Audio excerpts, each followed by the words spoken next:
With great power comes great responsibility. Compromise where you can. Where you can't, don't. Even if everyone is telling you that something wrong is something right. Even if the whole world is telling you to move. It is your duty to plant yourself like a tree, look them in the eye and say no. You move. Never step onto the battlefield of ideas unprepared. Before you enter the fray, you need a plan. And there's no better place to get one than right here on Tactics with host Caleb Colquitt. The Situation Room goes live now on News Radio 1440. And good evening, everybody. Thank you so much for being with us here on Tactics, where speech isn't violence, tolerance isn't love, and disagreement isn't hate. Thank you so much for being with us here on the program. It is Thursday, which is always one of our biggest shows, getting ready for the weekend. And, since it's the last show of the week, we feel like it's important to make sure that at least once a week that we give you an update on this, that we keep you in the know. And so we're going to go ahead and start with our latest coronavirus update. So we'll go ahead and show you the latest numbers from the Alabama Department of Public Health. You can check them out right here, and you can see there on our interactive map that what is going on. You can see that there's a large concentration of the percentage of population when it comes to the sort of the black belt there, the river region, especially when you can kind of tell that that's where a lot of the newer cases, a lot of the concentration is. But you will see there that Alabama has 32,753 confirmed cases, 369,005 people have been tested, 880 deaths in the state of Alabama, and 2,612 hospitalizations, along with 18,886 presumed recoveries. So that is a decent amount of recoveries. And like I said, that's kind of like the death and hospitalizations. That is also a lagging statistic. And so it is reflective of how many people have likely recovered from it, because I'm, based on how they calculate that. But it also it lags a little bit, and it's a pretty significant underscoring of what the actual number is, and they admit that as well. It's no fault of theirs. It's not like they're hiding the ball here. That's just the way that the data happens to work. It is interesting to note, and we've been keeping an eye on this the past several weeks because it has been dropping so quickly, that the fatality rate based on the numbers now is 2.69. So it is still dropping, but not quite as quickly. So still in the right direction, just not as fast as it was recently, as we have seen in the past few weeks, because you may recall that last week it was 288, and that was down from I think it was almost an entire percentage point in a week, which was wildly out of the norm. And so the death rate dropping by that much, it was a combination of the fact that we had so many new cases last week combined with very, very few deaths. And of course, having that for a solid week is going to make that fatality rate drop very, very quickly.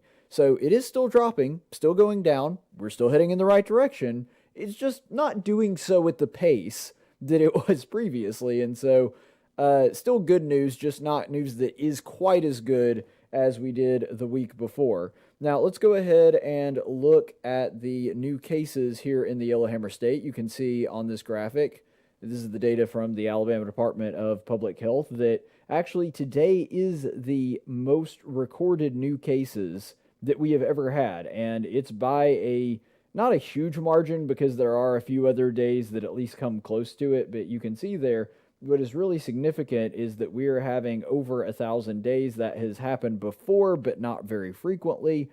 And it is the most that we have had. This is a lot of new cases in a 24-hour period. Now you'll see that earlier in the week, we actually had a little bit of a dearth in cases, and this is partly making up for it. But either way you look at it, no matter how you slice it, the cases are up. Like, that's just, it needs no further explanation than that. The cases are pretty high. We've seen a trend of very high cases over the past several days. This is, I believe, the third day, maybe the fourth day that Alabama has that exceeded 1,000 cases in a single day. So this is by no means small potatoes. This is definitely a significant event within the records and keeping track of all of this.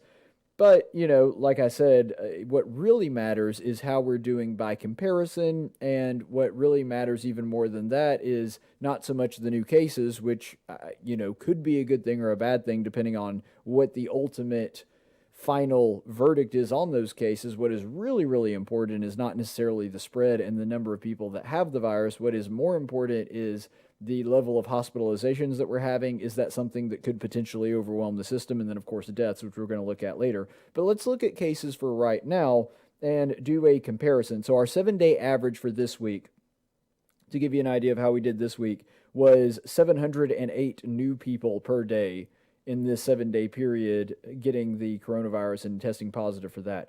Now, our previous 7-day period, so in other words, last week, was 760. So pretty similar, but that is a drop of 52 people per day. And again, you look at the chart, and I know that especially when you're looking at graphics, your eye just tends to be drawn to the outlier.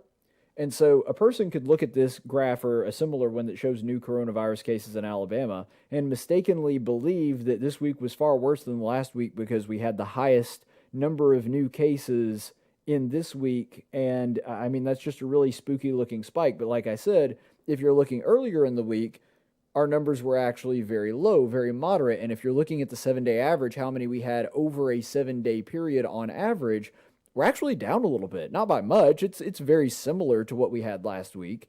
But 52 less people a day getting the virus overall, that's actually good. We're actually, oddly enough, heading in the right direction when it comes to that, even though looking at that chart, you would not suspect that. Now, that could change. If we have days that are similar to today, which of course today was a pretty drastic outlier, if we have days that are similar to today, and we have those sustained over, 3 or 4 days into the future, well, that could be very bad. But if today is just a weird outlier, which we've seen happen many times since we've been tracing this, then that's not necessarily the case. Overall, we actually are heading in the right direction, or I don't even know if it's technically the right direction, because if we're vying to be better equipped for this thing in the future, if we're going for herd immunity and more people having antibodies to this thing in the future, whether they wound up having the symptoms or not, then actually more infections is a positive. So it really does depend on how you look at it. But either way, we have less infections this week than we did last week. Now let's look quick at the 35-day totals and the averages over the 35-day period. Now you may be asking if this is your first coronavirus update from the show. Well, Caleb, why 35 days? That seems like a really odd random number that you just pulled out of nowhere. Well, actually, it's not. The reason that I chose 35 days is because it has been 35 days since the state of Alabama officially reopened. Now, I've been saying for a long time, and if you've been watching this program, you absolutely are aware of this, that I think that we actually technically started reopening about 2 weeks before the official reopen occurred. I think that people started to pretty much get back to their normal lives about 2 weeks prior to when Grandma Ivy decided to reopen officially. But nonetheless, we look at the 35-day, and that's partly to measure the success and the effectiveness of the government-mandated shutdown and whether or not it actually did make a difference. So looking at that, we have a 35-day average of this 35-day period, the 35 days since the government officially reopened, of 556 cases per day. The previous 35-day average, 255. So that's a pretty substantial difference. That is more than doubling the number of cases per day since the shutdown ended, and that comes to an increase of 301 new people with cases per day on average since the shutdown ended. So, like I said from the beginning, like everybody predicted, whether you were in favor of the shutdown or not, I happen to fall on the not category in that one. But whether you agreed with it or not, everybody knew, yeah, cases are going to go up once everything starts getting back to normal. You're going to see an increase in cases. That was never the question. The question is, will it overwhelm our healthcare system? We're going to have so many cases that we run out of medical supplies and don't have beds to put everybody. And is it going to cause more people to die? So those are the more important questions. We're going to get to those in just a second. But before we do, let's go ahead and look and see how we are doing statewide on testing. So this is the testing from the state of Alabama, and you can see there, because this is new testing, so this is how much testing we're doing per day. Today was also a pretty substantial day for testing. It's one of the top 10 highest days that we have had in the state of Alabama since they've been tracking this thing. It's definitely not the highest, but still being in the top 10, that makes it pretty significant. We've been about average pretty much the entirety of this week before, and so kind of a mediocre week. Let's see how we did against last week. The 7-day average for testing this week was 6,697. The previous 7-day period, so the week before, 6,238. So that is an increase of 459 more tests per day. So when you're dealing with testing, obviously dealing with larger numbers, so 459 people more per day is an increase, is not necessarily like absolutely killing it, but it's also doing pretty well. That's a substantial increase. That's not a statistically insignificant jump from going from about 6,200 a day to 6,600 a day. That's a big leap. And the people of Alabama ought to be commended on that. Now, the 35-day average is even more drastic. Our 35-day average on testing for the 35-day period that we are in currently, 5,602, and the previous 35-day period, in other words, the 35 days before the shutdown ended, that would be 3,902. So that's an increase of about 1,700 more tests per day. So really good news on that front. We've really started ramping up our testing. Now, if you're wondering how we're doing compared to other states, it's about the same.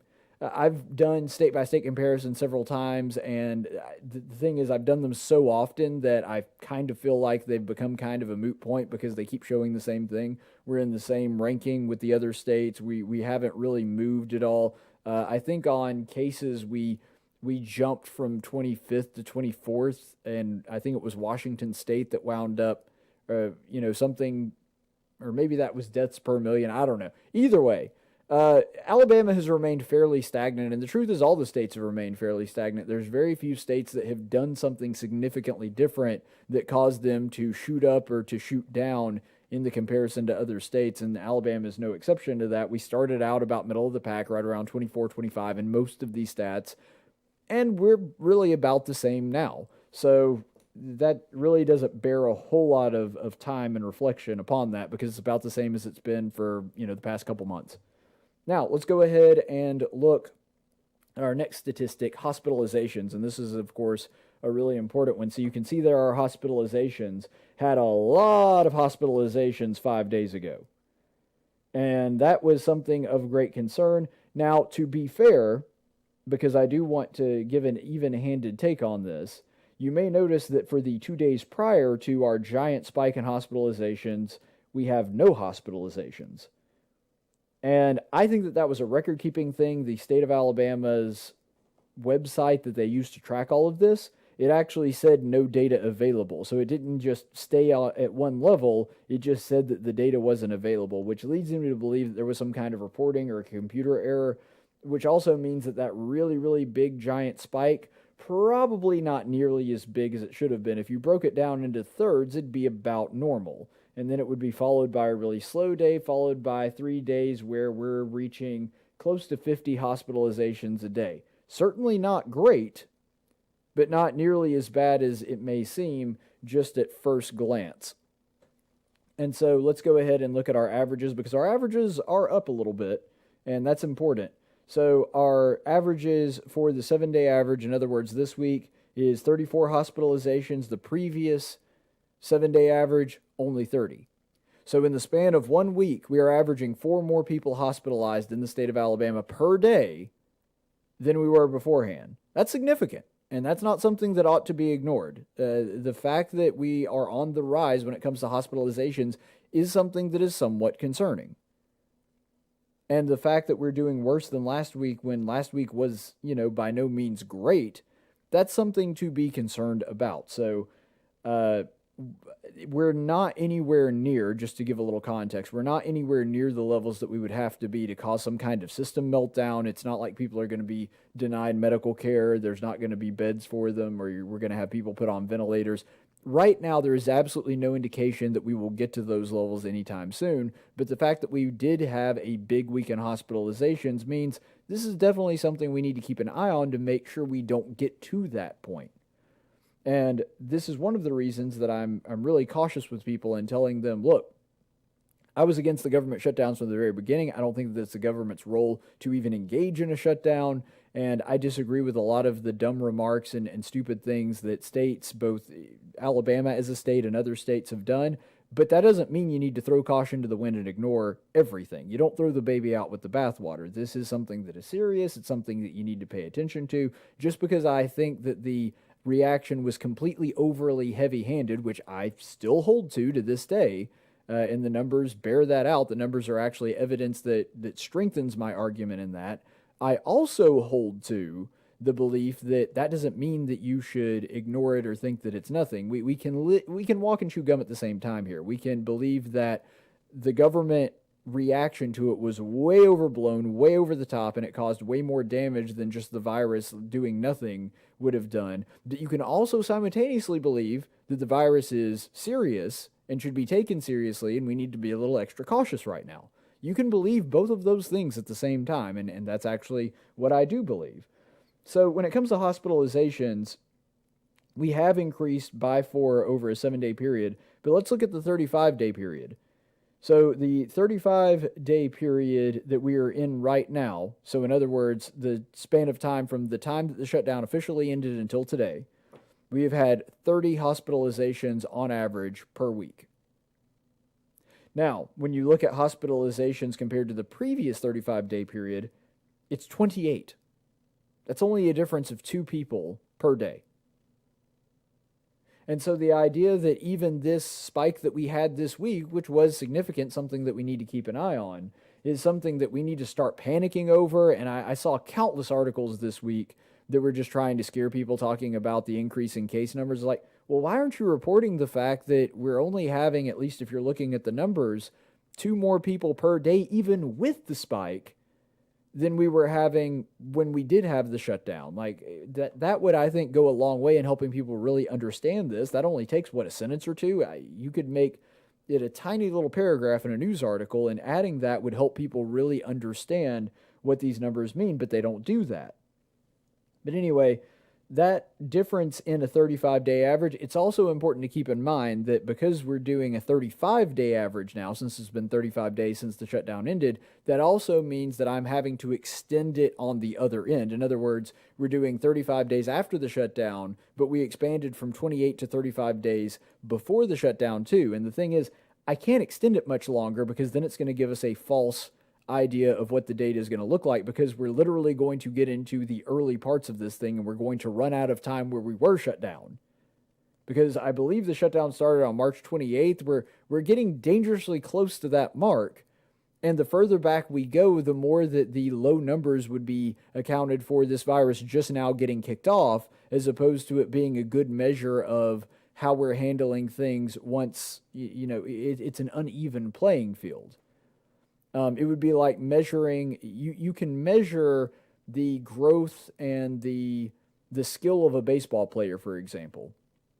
You can measure his skill and his growth by delving back into his minor league career. You can do so delving back even into his college and high school career to a degree, but you're going to hit a cutoff point to where the low numbers that he may be putting up probably has a lot more to do with the fact that he's in Little League than it is that he just wasn't a good player back then, and then that could skew the idea that you're trying to show. And so I'm not exactly sure what we're going to do. I may just wind up doing it a flat 30-day and doing the last 30 days compared to the previous 30 days.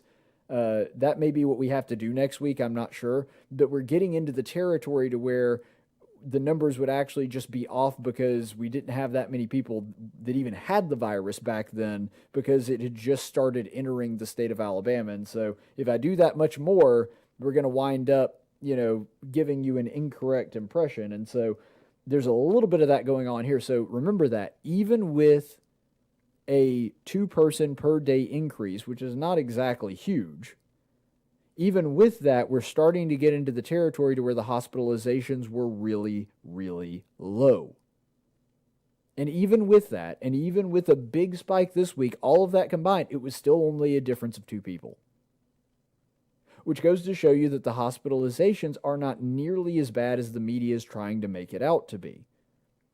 Like I said, doesn't mean that there's no concern there, doesn't mean it's not something that people should pay attention to, but the way that I'm seeing these articles written and the way that I'm seeing people react to them, you would think that they believe that the hospital system is going to be completely swamped within a couple days, and if we don't do something drastic, it's not going to be fixed. That's simply not true. And looking at the data, it doesn't suggest that that would be true.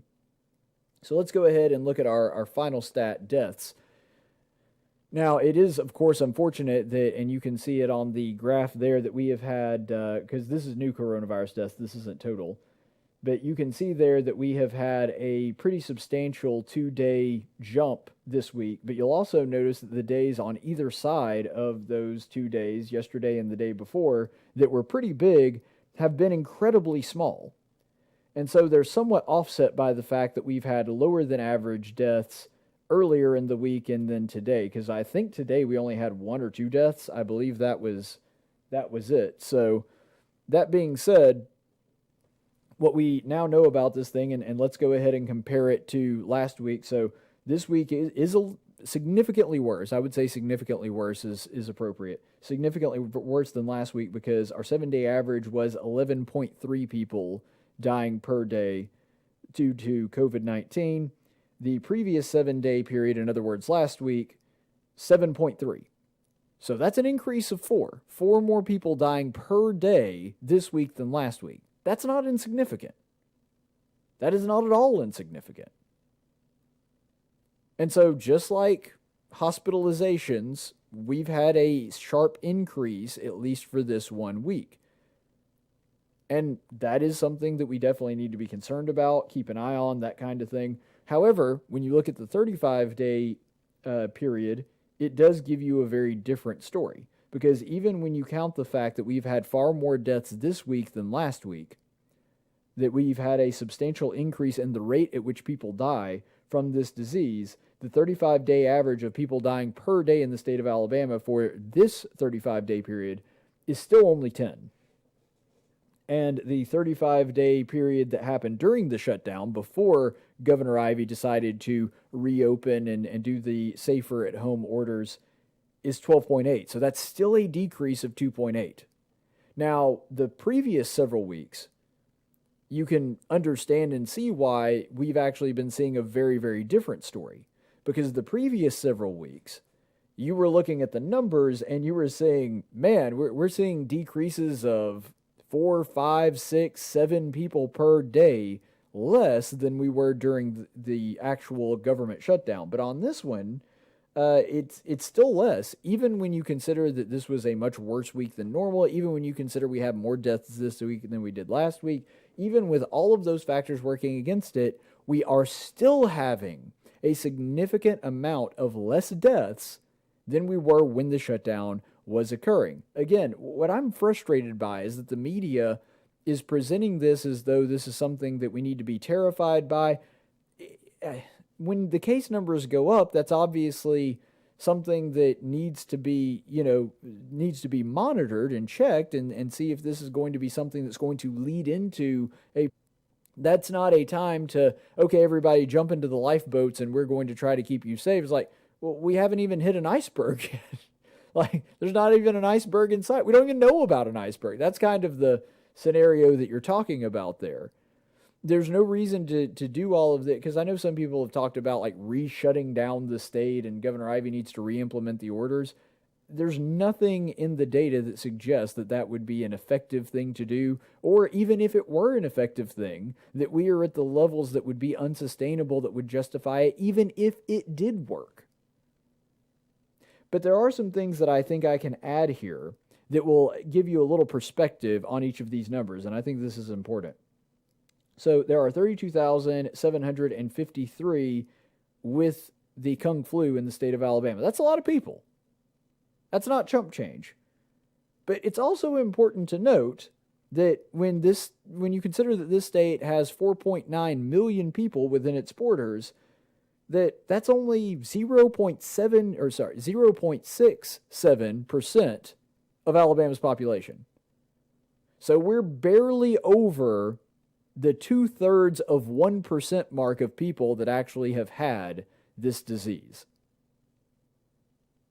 That's what we have just now crossed as a threshold. Not even 1% of the population is tested positive for this thing. Now, actually, the number is likely to be a little bit higher than that. But because of antibody testing, and we'll actually get into that in a second. But nonetheless, that's not fatalities. That's not hospitalizations. That's just the number of people that have tested positive for this disease. It's 2/3 of 1%. That's it. And again, this is not Caleb trying to say, hey, go out, just return to normal life, do everything the way that you did before, don't take any precautions. I'm not saying that at all. Never advocated for that. But I'm saying adding that perspective helps us understand this thing is not the apocalyptic level event that we were sold on, that we were told that it was going to be. When it comes to Montgomery County specifically, because I know that Montgomery County has been labeled a hot zone, and that's because it is. I'm not denying that at all. But remember that Montgomery County has a rate, and this is on the chart that we just showed you, of 1,460 cases per 100,000 people. So that's substantially more than average when you're looking at the Yellowhammer State overall, but it's still only 1.5%. It's about double, but still 1.5% of the city of Montgomery having this disease. Doesn't mean it's insignificant, doesn't mean that we need to just ignore it, but that's in a 3-month period. That's not even all at once. In a 3-month period, we have had approximately 1.5% of Montgomery's entire population coming down with this thing, and Montgomery County is one of the ones with the higher concentrations. If you were to include the entirety of the river region, if you were to include, for example, Elmore and Autauga County. Now, if you include Lowndes County, the number is actually going to go up because Lowndes County actually has a very high percentage of its people with it. So, but if you get an overall look at the river region, my point in all of that is that's still a really, really small percentage of the overall population. Now, let's, of course, look at the most important statistic when you look at deaths. 880 Alabamians have died since this thing started. That is, of course, tragic. Even one life lost to this disease, especially when you consider it could have been prevented by the Chinese Communist Party. Of course that is terrible and tragic.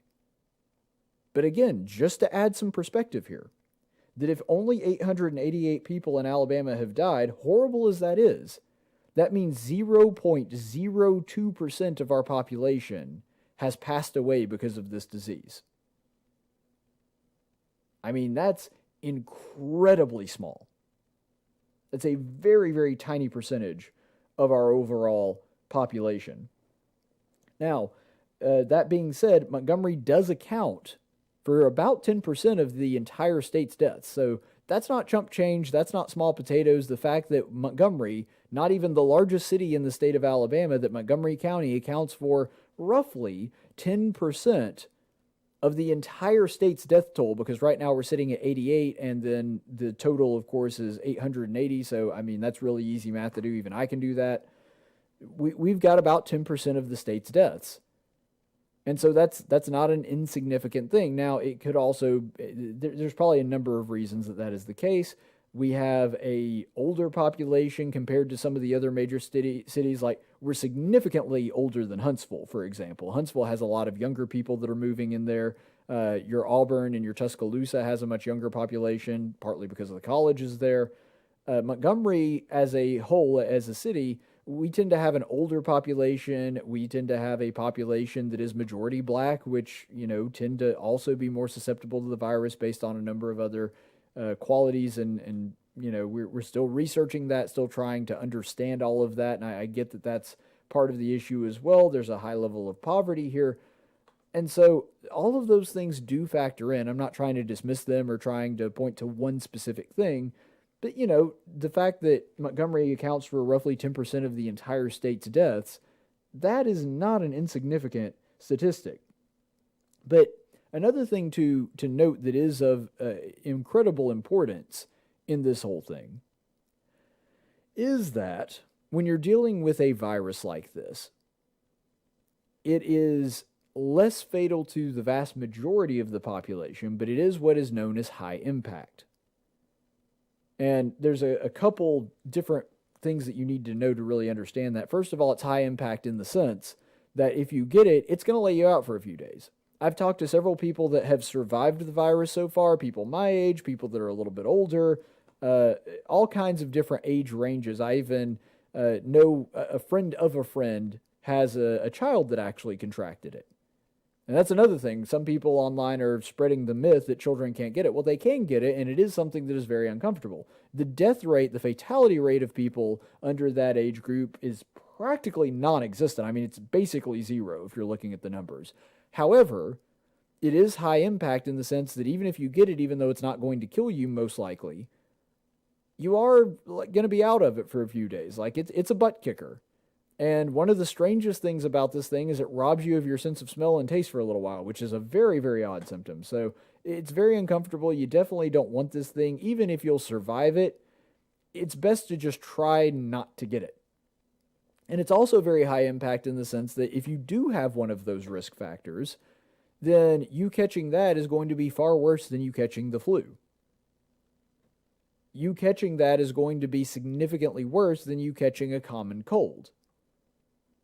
That's something that actually can put your life at risk. Now, the flu can technically do that as well, but the coronavirus, just based on what we know about it right now, is more likely to do so. And so it is high impact, and that's something that we need to be concerned about. But the idea that this is going to kill off a large percentage of our population, there's just absolutely no data to suggest that that is anywhere close to true. It's also true that right now we have no suspicion, there's no reason to believe that even going at our current rate, even if it gets a little worse, that this thing is going to significantly impact our hospital system, at least anything more than just a busy flu season would. So it looks like we're actually very, very good on those fronts. And this is another piece of good news on this virus. According to a new study that was done by the CDC, they reported it last night actually, that they believe that the people with the coronavirus are roughly 10 times as many as originally reported or originally thought to be those with confirmed cases. They think that it's actually about 10 times what is being reported. This is via Reuters, and they write, "The officials, speaking to a small group of reporters on Wednesday night, said the estimate was based on the number of known cases, between 2.3 million and 2.4 million, multiplied by the average rate of antibodies seen in the serology test, about 10 to 1. If you multiply the cases by that ratio, that's where you get that 20 million figure," one official said. That's excellent news. The more people we find with this antibody, and the more people that we see that actually do, because if you have the antibodies, it means that you got the virus, and you could, of course, test positive for the antibodies if you did experience symptoms, and I imagine that at least a section of the population did. They just didn't get officially tested, and so with the new antibody testing, that means that there were some people that got it, didn't know that they had it, maybe got a very mild case of it, or maybe were asymptomatic completely. Which is really good because recent data also suggests that asymptomatic people are also not contagious. So that's really, really encouraging. But ultimately what it boils down to and what it seems to suggest is that there are 10 times as many people that actually have this thing than we thought. So that serves a couple different purposes. First of all, it's really, really good for the herd immunity argument.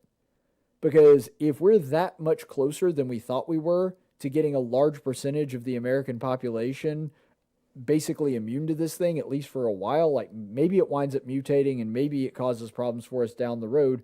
So far, at least based on everything that I've seen, that it hasn't, that once you have the antibodies, you're more or less free and clear, at least for a little while, or at least until your body stops producing them. When it does that, we just don't know yet. We don't have the data on that yet, but doctors have suggested that it will stay in the body long enough for it to make a significant difference, and we could wind up with something like the flu every year to where there may be a different strain every year and we have to change it and make it evolve and that kind of thing and change the vaccine periodically. But even if that happens, if we do get a vaccine, that's going to go a long way in combating this thing.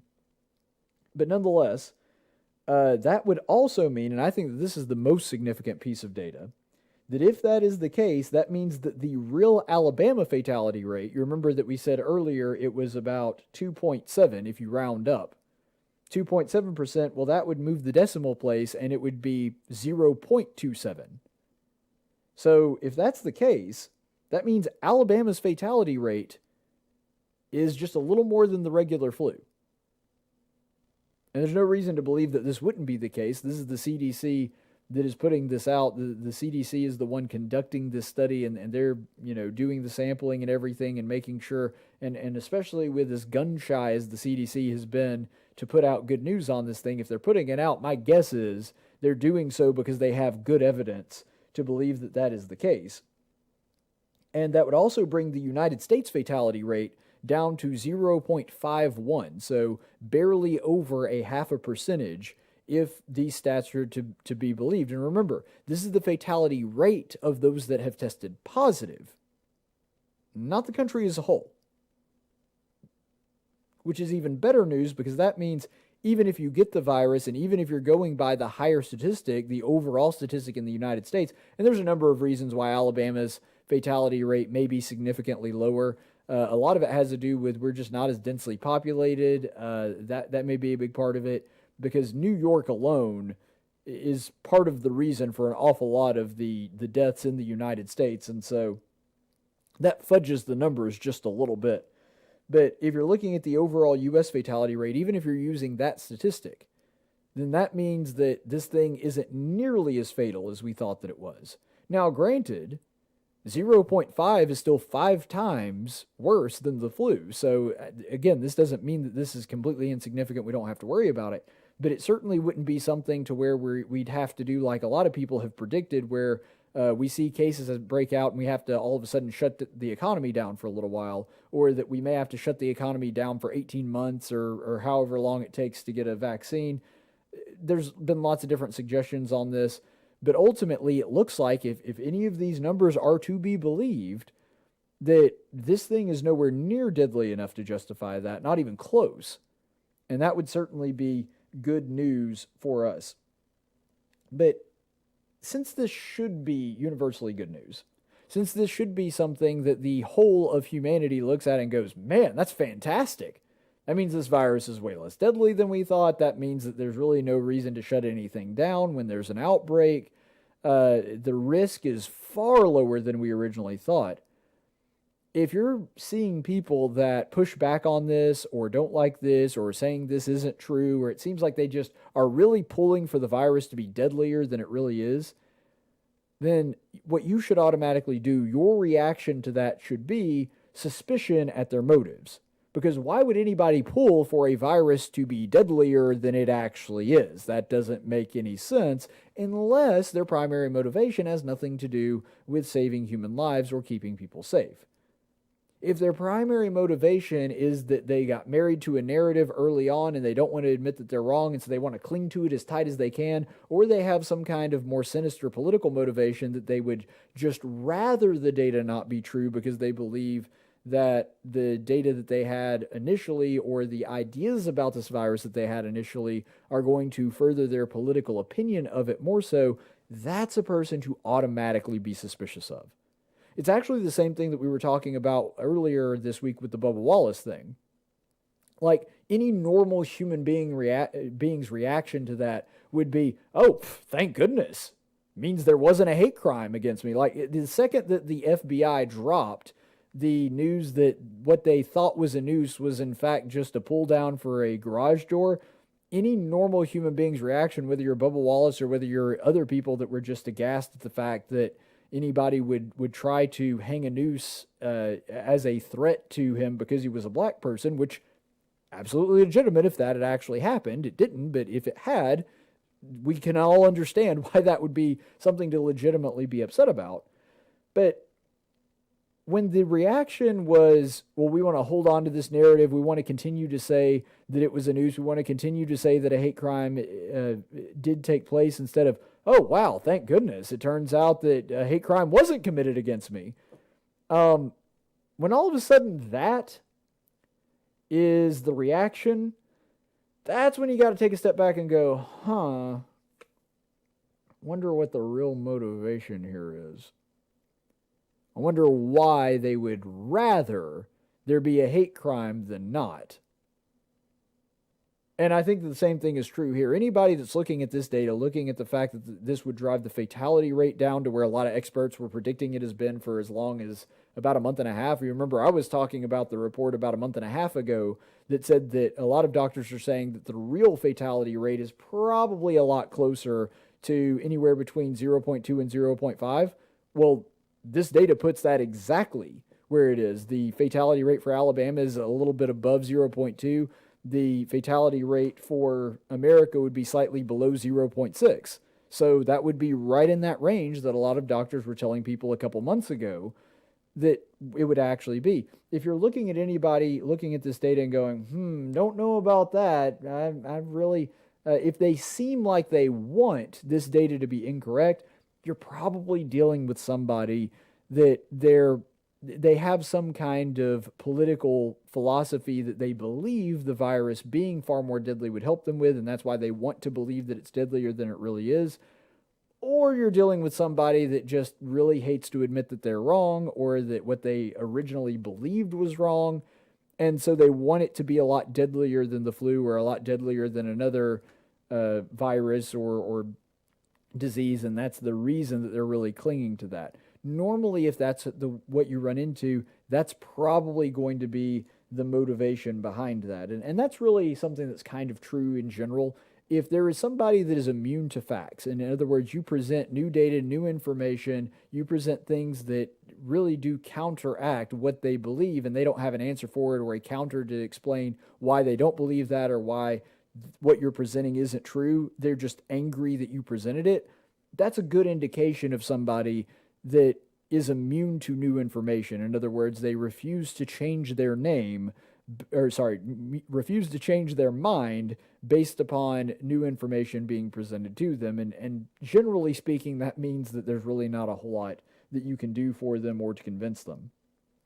But switching gears here to another local story, there was something that I found a little disconcerting, and it has to do with football here in the state of Alabama. Alabama football released a video earlier today that voiced their support for Black Lives Matter. It really bothers me, but the thing that I think is most disappointing about it is it actually starts out pretty darn good. Like, I actually had no problems with it until, I don't know, like a minute and a half into the video. And so we'll go ahead and play that for you, and you can watch that and sort of make a decision for yourself. But I'm going to do a little commentary on this as we play. This was put out by Alabama's... we've got 4 blocks in Seattle that you just saw pictures of that is more like a block party. There we go. We are a team. Black, white, brown. Together, we are a family. We are brothers. We represent ourselves, our families, our hometowns, our university, and our country. We stand on the shoulders of giants. Our grandparents and parents. Our ancestors, our heroes, Alabama alumni, and former players who have changed the world. Beginning on our historic campus, we speak as one, acknowledging our history, honoring their legacy, and building a better, more just future. On the field, we are relentless. We are strong. We are conquerors. But we are human beings first. And in this moment in history, we can't be silent. We must speak up for our brothers and sisters, for our sons and daughters. We speak for justice, for fairness, for equality, for greater understanding. We stand together against racism, against brutality, against violence, for a better world. When we see our families, our neighbors, our classmates subjected to violence, we recognize the fear in their eyes. And when we experience racism, it hurts. In the game, we are one team. One heartbeat, one mission. Yet we are diverse. We don't always agree, but we learn so much from each other. And we are so much better together. Until I listen with an open heart and mind, I can't understand his experience and his pain. The virus has shown us how much we benefit from being together. And how much we need each other. We believe the solutions to our challenges are within us. We choose to listen. We choose to hear. And understand others' perspectives. Let's listen. Let's unite. Because all lives can't matter until Black Lives Matter. Until Black Lives Matter. Until Black Lives Matter. Until Black Lives Matter. Because all lives can't matter until Black Lives Matter. Not true.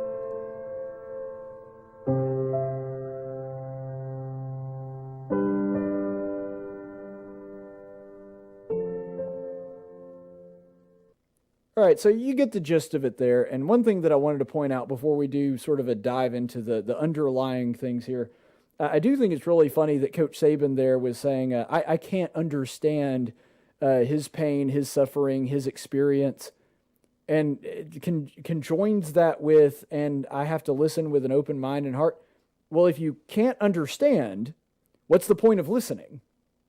Like, I agree with Coach Saban, actually, that you need to be able to listen. You need to be able to listen with an open mind. I think that that's a virtuous quality in anybody, whether you're dealing with this or some other issue, just generally being a human being. That is a good philosophy to follow. But it's weird that he's like, I need to listen with an open heart and mind. I'm also openly acknowledging that even if I do, that I'm still not going to understand his experience. Okay, well, you can't walk a mile in the guy's shoes, but that doesn't mean you can't understand. Like, this is one of the strangest postmodernist ideas that I have come across, that you can't really comprehend and I guess empathize with somebody if you haven't had the exact same experience as them, which is ridiculous on a number of levels. There are several experiences that I haven't, all of the experiences that are technically not mine are experiences that I have not had, if you want to get really technical about it, but that doesn't mean that I can't relate. Like a person, for example, that, is being ridiculed because of their weight, for example, and they're a girl. Well, that ridicule is going to look a little different for a female than it is a male. And so I can't have the exact same experience as them. I don't know what it's like because guys don't really pick at each other for our weight nearly as often as girls would, or actually we probably do, just not as ferociously. That's a better way to categorize it. So I can't experience that aspect of it, but that doesn't mean I can't relate to somebody that has had weight problems in the past just because they're female. Like it's a part of this ridiculous intersectionality, and it's so weird to me that the same people are saying like, you need to hear our voice, you need to listen, are also the ones saying, but you can't understand me. Okay, well, if I can't understand you, then what's the point of listening? If you've already made up your mind ahead of time that no matter what is said or what is done, that I can't understand what you're going through, then why are you wasting your breath talking to me?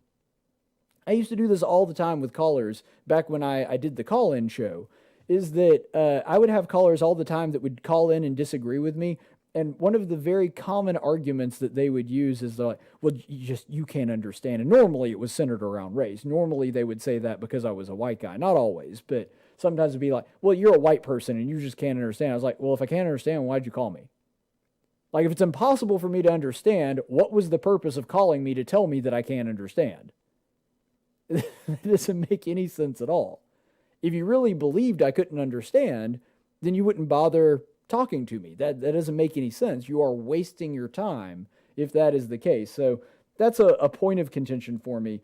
But I had three major gripes with this video and the overall tone and theme. Like I said, I actually agree with, I would say, at least 75-80% of it.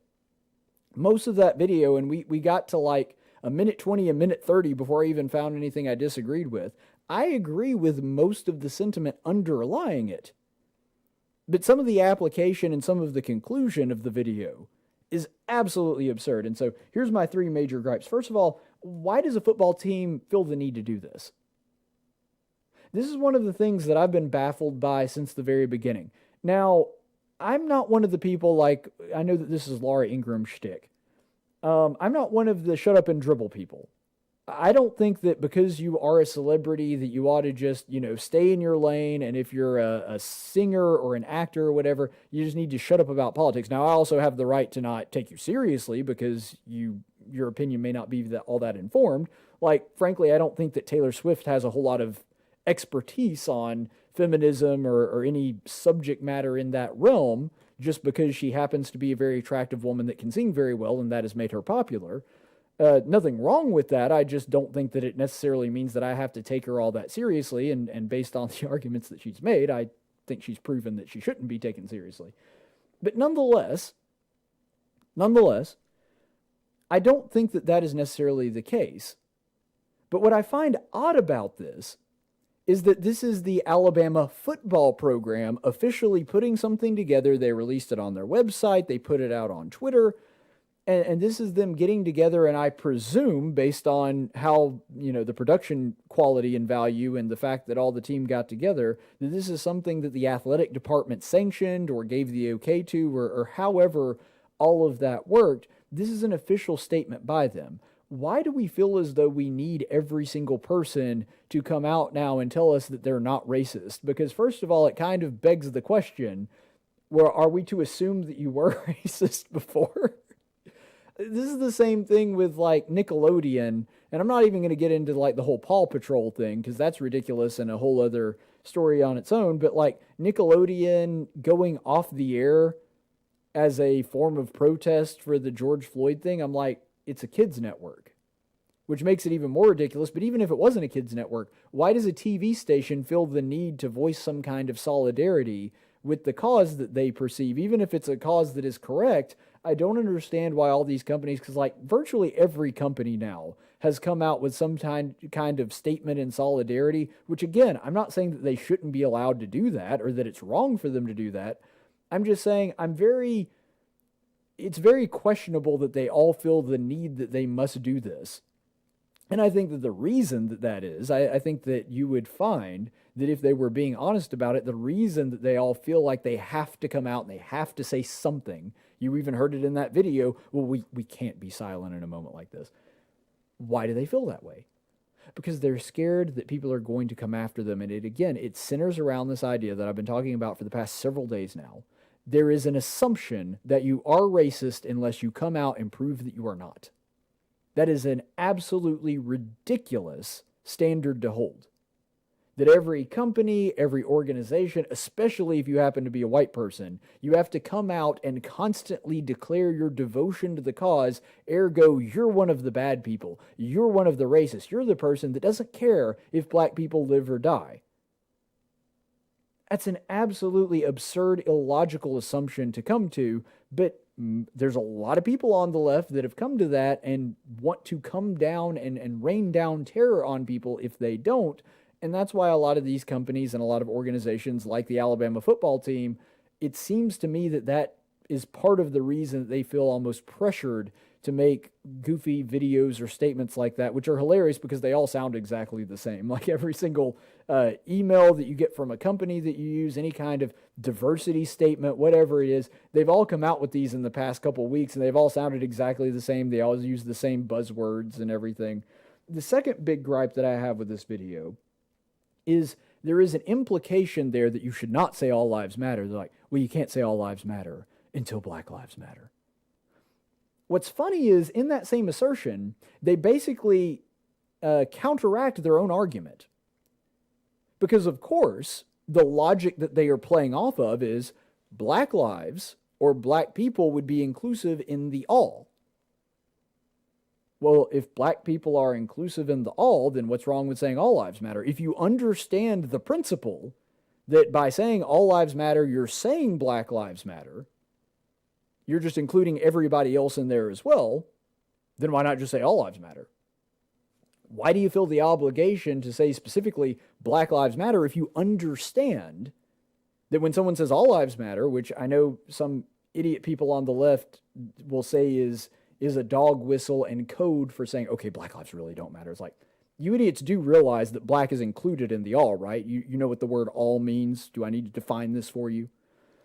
But if you understand that logic, if you understand that principle that all would be inclusive of Black Lives Matter, then why not just say all lives matter? I mean, that was the mantra of the civil rights movement in the first place. Make everybody equal. Include everybody. That's the difference, and that's the reason that I disagree with so much, and I disagree with even the slogan of Black Lives Matter. I do think that there are good, well-intended people that use the slogan, not realizing all the implications therein and not realizing that it is a multi-million-dollar organization that funds Democrat presidential campaigns and other Democrat causes, specifically supports things like abortion and illegal immigration and homosexuality. In fact, a lot of people don't realize this. Black Lives Matter was actually originally founded by a group of lesbians. And so I find that hilarious, too, that so many black people that I know are 100% against homosexuality because they've voiced that to me before will also support a cause like Black Lives Matter. I find that pretty hilarious as well. But anyway, not to get too far off of topic there, if you already know that and you understand that Black Lives Matter is an organization that does that, and I know there's a lot of people that don't realize that and don't know that, and I think you can give a little bit of grace there for people that are in ignorance. But if that's the case, and a lot of these people that are, writing these diversity statements and putting material like this out there do realize that it is an actual organization that raises money, that has local chapters, all of that stuff. They're actually technically classified as a corporation, interestingly enough. They're not even technically a 501c charity. But anyway, if you understand all of that, then once that ignorance is gone, there's really no excuse. You have a moral obligation to distance yourself from Black Lives Matter and using that as a brand if you do know that.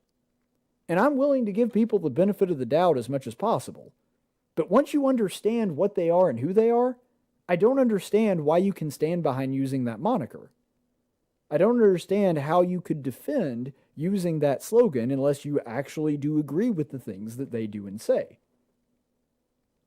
And so when it comes to this, it makes more sense to me. And this is, I have an All Lives Matter shirt. I use the hashtag All Lives Matter from time to time.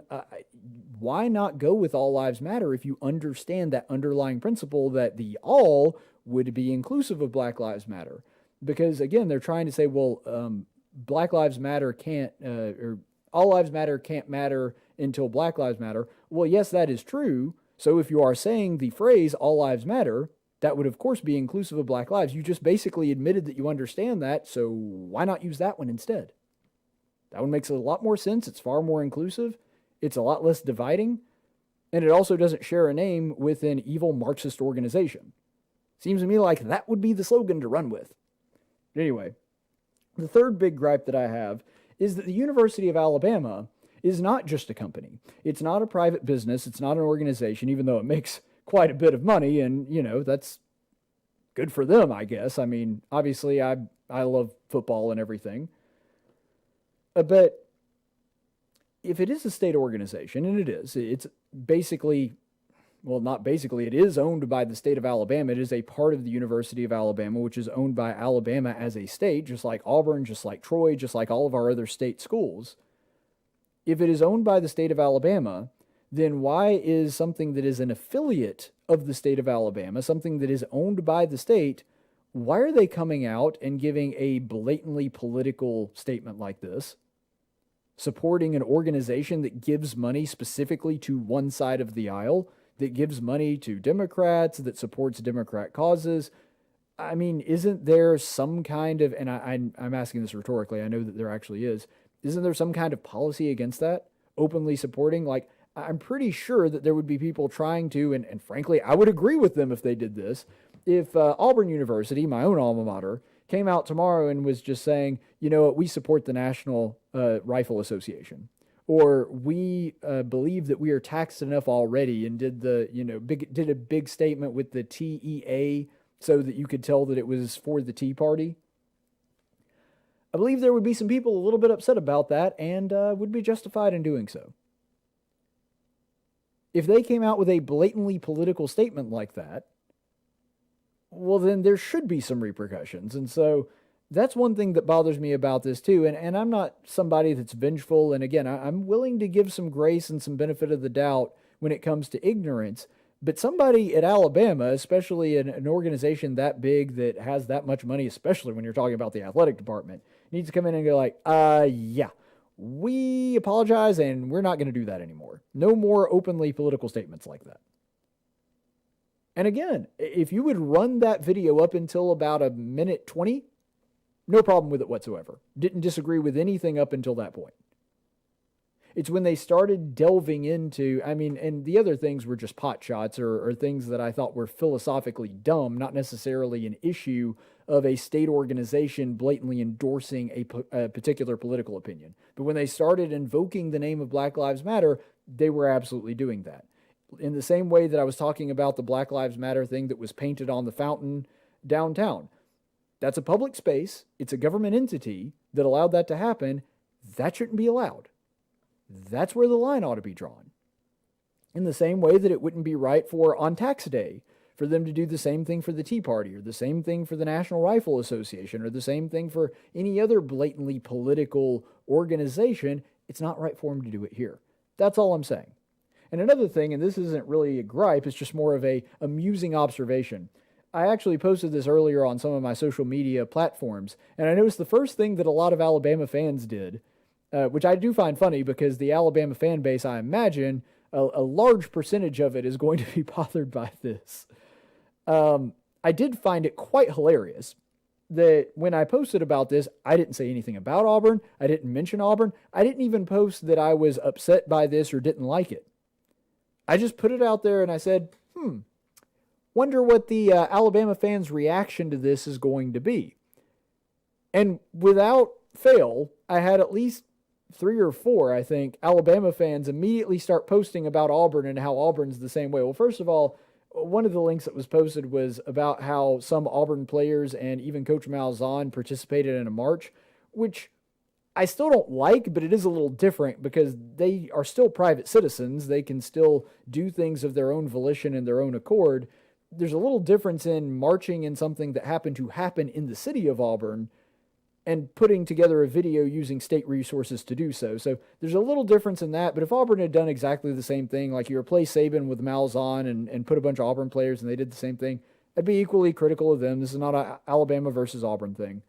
But I found it quite amusing that the Alabama fans' reaction was they tried to make Auburn, paint Auburn in the same light and say, well, Auburn's doing it too. I don't know, and I'm sure if the opposite had been true, if this had been Malzahn and a bunch of Auburn players and I posted the same thing, that you would have a bunch of Auburn people going on. It's like, well, Alabama's doing the same thing. I don't know. It's just a goofy thing about football in the state. I find that really funny. But where this all springs from, and this is the thing that bothers me the most about it, the problem that underlies this whole thing is that it's a feeling of you will be made to comply, you will be made to care. That's the problem that I have that is sort of the undertow in all of this. Because just like Alabama said in that video, it's like, well, we can't remain silent. And other companies, other corporations, other organizations have all been, just rushing to a microphone to tell you how not racist they are, which again is hysterical and based on a hilarious premise. Just like that, though, there is a feeling that you will be made to care, you will be made to comply, you must come forward and kiss the ring and seek forgiveness, and we still might not grant it to you anyway. But you have to do it or else we're coming after you. If you were to look, and this is what I find so hilarious about this, since Antifa has been a part of this movement and all of this, there's nothing more fascistic than that. That you have to come forward and show your full and undying support to the cause, or else you will be destroyed. That is a fascism in a microcosm. The way that they stamp out voices of discontent or disapproval is to make sure that they make it to where everybody to be able to operate must be on board with them. They must be part of the society. They must be part of the system. The reason that one political party rules in China and has for a long time and there is no real opposition is because that's exactly what they do. They make it to where you can't exist or function in society unless you pledge your undying love and support to the Communist Party there in China. And even though this is not happening through the government, we're seeing a similar thing unfold right here in America, that unless you're going to say the words Black Lives Matter, unless you come forward and kiss the ring, unless you bow before us, then you will be destroyed. You will be cast as one of the undesirables that must be gotten rid of. We will make it impossible for you to function in society. We may try to cause you to lose your job. We may try to cause you to lose your business, your company, your livelihood, whatever it is. We're coming after you. And so many of these people are coming out and making these statements because they're trying to keep the mob from coming after them. That's the problem that I have with this whole thing. We're going to take a quick break here, and we'll be back in just a minute on tactics.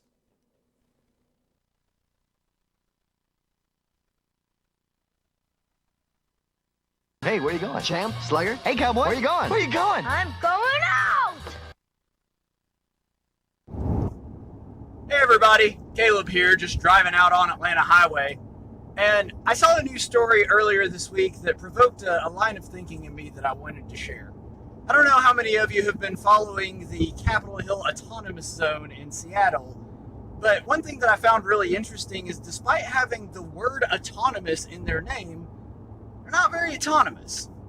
They do refer to themselves as self-governing, but there's not a lot of governing structure there. And when they did, unfortunately, have a real incident where there were people in danger and citizens needed help, they didn't have people to adequately police, and that meant that they couldn't find the shooter and stop it in time. And they also did not have the ability to take care of, they didn't have emergency care for the people that were injured, and it took them a while to be able to get in there. They've also had issues with sustaining themselves in regards to things like food. There's all kinds of things that they're not able to use, and I find it interesting that we get most of this news from people inside the autonomous zone, usually over the Wi-Fi that is still run by the city of Seattle, and through things like cell phones from the people inside there that are presumably still operating on the power they get from the city of Seattle's grid. And so this is the interesting thing that I want to bring up. I think that it highlights the relationship between freedom and responsibility. You see, to be truly autonomous, to be truly self-governing, you also have to be self-sustaining. This is a truism that Thomas Jefferson himself recognized, and it was one of the main reasons that he was such an open and vocal critic of debt. He understood that as long as we were dependent upon foreign powers, we would never be independent. That's why independent is the opposite of dependent. To be truly independent, to be truly free, you have to be able to operate on the things that you do yourself, to sustain yourself, to be able to provide for your own. That's what independence truly means. And the thing that has been very disappointing to me in the past several decades is we seem to have a whole lot of people that just don't care about independence. They don't really care about freedom. Sadly, this is true in a lot of ways for people in my own generation. There are a lot of people about my age and younger that don't have a problem with moving back home and not living out on their own, not making a living for themselves, just kind of cruising along depending on someone else. But what they may or may not realize, I think some of them do and some of them don't, is when they do give up that responsibility, they are also giving up their own freedom. That's why when you hear parents say, well, you live under my house, you live by my rules, well, that's true for a number of reasons. If they're going to be providing for you, then they get to make some of the rules by which you live your life. This is true on an international scale as well. Countries that are dependent on other countries for some of the things that they need, well, that's a very powerful bargaining token for other countries to be able to use to get those nations to do more or less what they want. This has been true throughout all of human history. And so I think that it's important to understand, yes, sometimes there are people that need help, but they are giving up their freedom to do so. And it's one of the primary reasons that there are so many people in government that are pushing for big government solutions, things like welfare, Medicaid for all, so on and so forth, because ultimately it is, at the end, a bid for more power and more control over people. The federal government does this all the time with the states. Oh, sure, we'll give you some money for education, but if you do, you're going to have to educate your students the way that we want you to educate them. Oh, sure, we'll give you some money and some grant for this research, but you're going to have to do it the way that we want you to. There's going to be some stipulations with that. yeah, we'll give you money for this infrastructure project, but it has to be up to our codes and our standards in order for you to get that grant. You see, that's how the federal government very subtly manipulates the states into doing what they want. They do it with a tie to money. Ironically, money that was taken specifically from the residents of that state in the first place, which is incredible if you think about it. But ultimately, that is the lesson that we can draw from this, is that anytime you are dependent upon another person, that means you are sacrificing at least some of your independence. And that's why people ultimately want more people to be on government, because that person is going to be dependent upon them and thus hand over their autonomy and the keys to their own life. Ultimately, big government is about controlling the people.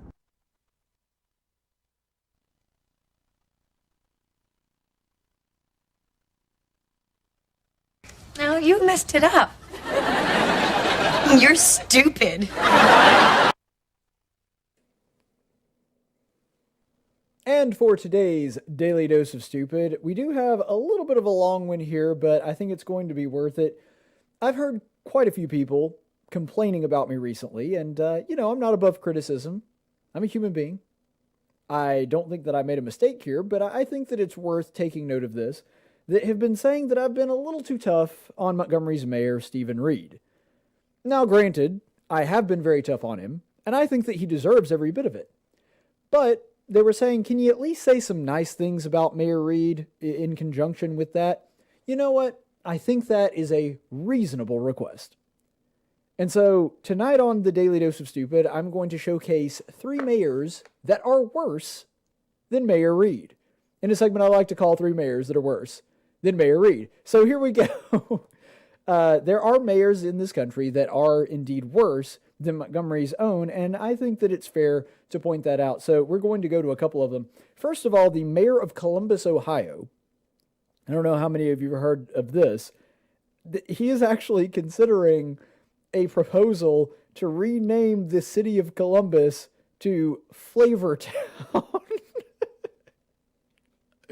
I swear I'm not making this up. This is not a Babylon Bee article that I got punked on. This is a real thing. There has been this same mayor, and it's because Columbus, Christopher Columbus, who is the person that is often credited with, even though there's quite a bit of historical debate, and I think it's well-founded that he wasn't actually the first person from the Western world to discover the New World, but nonetheless, he was a person that did do a lot of exploring in that region, and of course coming to Hispaniola and so on and so forth.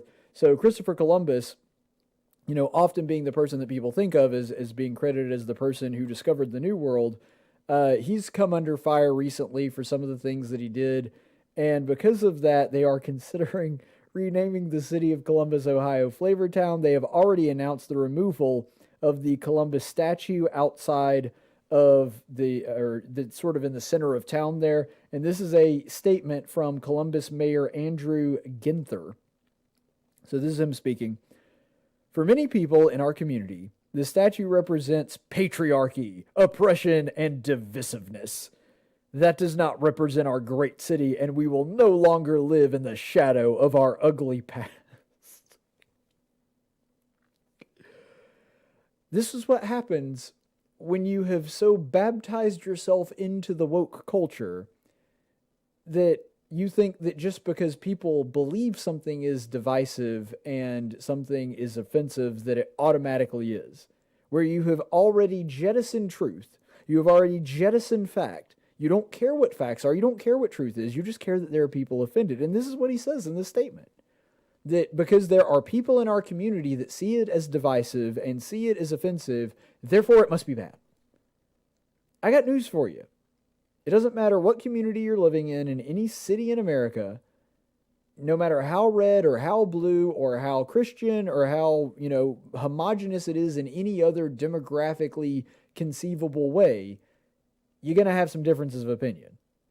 There are going to be things that offend literally anybody. You're always going to find some person that complains. Believe me, I've done talk radio for a long time and for a good portion of my career where I had callers. And I can tell you, even though the vast majority of people are good and reasonable and want to listen to you, occasionally there's crazy people that, I mean, the words that are coming out of their mouth just don't make any sense. You're going to find people that can be angry about anything. And so the idea that there are people in our community that find it divisive, ergo, we have to get rid of it, cast it out. It is so ridiculous. But he's not the only person that thinks that. As insane as that is, there are now 17,000 signatures on the petition to change the name of the town from Columbus, Ohio to Flavortown. And what's crazy about this, too, is that the guy that started the petition, he doesn't live in Columbus. He lives in Tennessee. He doesn't even live near Columbus. So it's not even like a guy that lives in a suburb and commutes in and works in Columbus or has some kind of connection to it. He apparently did live at Columbus at one point in his life, but he doesn't disclose how long ago that was or for what period of time. But he lived in Columbus for a while, but hasn't in many years, and now is living in Tennessee. And he's the one that started the petition to change the name to Flavortown. Look, if you're going to be dumb and change your town's name, can you at least come up with a better name than Flavortown? It's I don't know if I should even say this on a Christian show. It sounds like something a pimp came up with.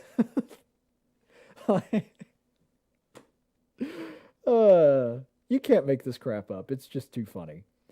But this is why you can't let millennials have nice things, because I think this is the reason that a lot of the people in the older generation, especially with millennials and Gen Z, just want to shut down new ideas, because this has got to be a millennial thing. This is something that my generation sadly has come up with, that we'll just call the town Flavortown.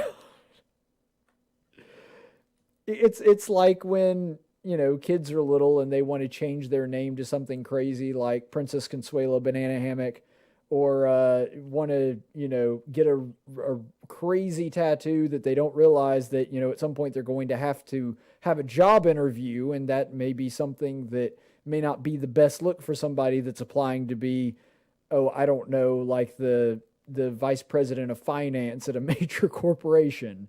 And they're not thinking along those lines, and that's why their parents are like, no, bad idea, I'm going to go ahead and turn that one down. The short-sightedness is so ridiculous. Flavortown, that tickles me. The second mayor that is worse than Mayor Reed is the mayor of Seattle, who apparently, because if you've been following the ongoing saga that is the Chaz, the autonomous zone there in Seattle, this was the mayor when that whole thing started back on June the 11th, which, June the 11th, that's one of my buddy's birthdays. So that'll be something that's real easy for me to remember when that started. So June 11th, this is the mayor talking about the Chaz. We've got 4 blocks in Seattle that you just saw pictures of that is more like a block party atmosphere. It's not an armed takeover. It's not a military junta. We will make sure that we can restore this, but we have block parties and the like in this part of Seattle all the time. It's known for that. So I think the president, number one, there is no threat right now to the public. They're in the street fighting a system of domination, and he doesn't understand that. And his response is always one that's bellicose and militaristic, but he doesn't honor the military in that way either, as you've seen from the line of generals that have disputed him. So I think he says dominate because he totally does not understand what is happening in America, and he is desperately trying to start the old fights and the old divisions that put him in power in the first place. How long do you think Seattle and those few blocks looks like this? I don't know. We could have the summer of love. That was so insane that even Chris Cuomo wound up pushing back on it a little bit. I mean, crazy radical leftist Chris Cuomo, even he was kind of like, I don't know about all that a little later in that interview about how peaceful the autonomous zone was. But remember, this wasn't like at the very beginning of the protest where there were just some people marching in the streets. This was after they had already taken over that area. This is after they had already taken over a police precinct, gutted it, graffitied it, and had taken over the region and weren't letting police officers and weren't letting certain people in and had set up a border. So it's not as though, even though this was a couple weeks ago, it's not as though this took place. This interview was happening before all that happened. They had already set up the autonomous zone by this time, and there's the mayor of Seattle, Mayor Durkin, sitting there with a straight face saying, oh, it's like a great big block party. Yeah, I don't remember the last time a block party set up an armed militia to keep people out of the region of the city that they wanted and declared themselves independent from the country and took over a police precinct. Now, maybe I'm going to the wrong block parties, but I don't remember that being a staple of those kinds of events. And yet this is how the mayor tried to categorize it. Oh, it's nothing to worry about. We have block parties all the time. It's just going to be a summer of love. And the idea that President Trump is even suggesting that we may have to go in and take it back by force. So that's just ridiculous. Nobody would do that. And now, of course, we see what the autonomous zone has happened, that there have been 3 people, at least that we know of for sure, shot. 1 person has died. And we've also seen incredible levels of property damage, people literally defecating in the streets, lots of armed robbery, assault, people have been raped, people have been stoned. I mean, stoned less in the biblical sense, more like just had things pelted at them instead of being stoned to death. But you know what I'm saying. All of these things have taken place, and weirdly enough, some of it before the mayor even did this, and she is with a straight face going on national TV, oh no, it's fine, there's nothing to worry about. There's no reason to even believe that this thing is a threat to public safety, and people that are saying that, they don't understand why these people are out here. This person's a dunderhead. Maybe she's a radical Marxist, maybe she supports the cause, maybe she's just an ignoramus. I don't know. But either way, I think this qualifies her as being worse than Mayor Reed. I think that that's fair, especially when you consider that this is what she was saying just a couple of days ago, where she finally was forced to confront that she was apparently completely dead wrong about what she was saying earlier in that CNN interview on June the 11th. This is just from 2 days ago. I am hopeful and confident that these organizations that we are in dialogue with and others will work to encourage individuals to leave voluntarily. Good luck with that. Considering that these are people that took over an actual plot of land in an American city, that they set up barricades, that they have been beating up people that disagree with them, beating up people that even say things they disagree with, and have been setting up smaller zones inside the autonomous zone to keep certain people out that won't let you in based on your race, weirdly enough, which is, weirdly enough, we actually found a case of systematic racism. Yeah, I'm going to go with they're probably not going to leave peacefully. I mean, I hope they do. I really do. I would genuinely like to not see this thing go any worse than it already has. Maybe they'll, just decide, we're getting kind of tired of this. We're running out of money. We're running out of food. And I'm just going to head back to my parents' basement to play Minecraft. I mean, maybe that happens. I don't know. I hope that it does. But considering everything that we've seen out of the Chaz, I kind of doubt that that's going to take place. And you would think that the mayor would be smart enough to learn from her previous, I don't even know what you can call it, but gross mischaracterization or incorrect prediction, however you want to categorize it, that, yeah, maybe these people are serious, and maybe I was way too optimistic and way too forgiving early on, and maybe I should just hedge my bets and wait and see what happens instead of making predictions as to what direction this thing is going to go. And I do find it funny that she's also suggesting doing exactly the very same thing that she accused Donald Trump of being a monster for just a few days earlier, going in there and taking it by force if needed. Well, that's exactly what President Trump was saying should happen.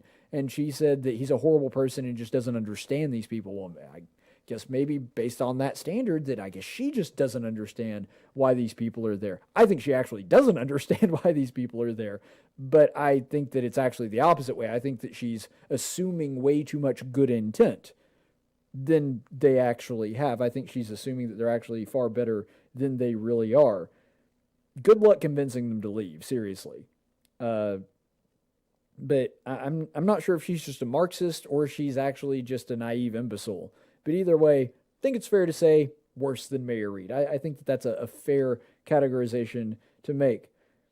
Now, another mayor in Oregon, of all places, has approved a measure where they actually have said that there is an exception for wearing a face mask, because there is a mandatory, you have to wear a face mask in this particular city, just like Mayor Reed's imaginary illegal face mask ordinance that he just decided to do by himself without the approval of city council.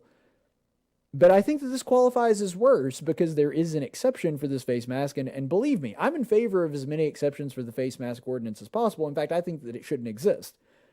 But this particular exception is if you're not white, then you don't have to wear the mask. That's literally written into the law, which, again, is hilarious because if you want an example of systematic racism, actually that qualifies. Because it is part of the system. It is a law that is actually on the books saying that a certain race has to abide by a law and another one does not. That is actually the literal definition of the word privilege. Because the word privilege is actually a French word that derives from laws that only applied to certain people. I'm hitting my mic like I'm an amateur today. Laws that only applied to certain people, but not to other people. That there were some people that had to abide by certain laws. This usually applied to things like guilds or whatever, people that were allowed to work in the city of Paris and people that weren't allowed, so on and so forth. And now we actually do have that. We have an example of systematic racism, but it's coming from a far-left mayor in Oregon that is saying that white people, you do have to abide by the law. Everybody else, you get a pass. So yeah, systematic racism apparently does exist in America. It's just coming from leftists, not from everybody else. So racism is definitely alive and well, at least in that one part of the country, in that one city. But again, that would actually qualify them as worse than Mayor Reed. And even though this one wasn't a mayor, I figured I'd go ahead and include it because it is a city. So the city of New York is actually going after Teddy Roosevelt and now Thomas Jefferson as well. So Mayor Bill de Blasio actually announced the removal yesterday of the Teddy Roosevelt statue that has sat outside the Museum of Natural History for about 50 years. And here's the thing that you need to know about this story, with me personally. I don't like Teddy Roosevelt. Never have. And the reason that I don't is because he was a progressive. He was actually the first progressive president, despite being a Republican. Not only did he claim the mantle, he governed that way. He greatly increased the power and the scope of the federal government. He greatly increased one of the main things that he did was starting the National Park Service.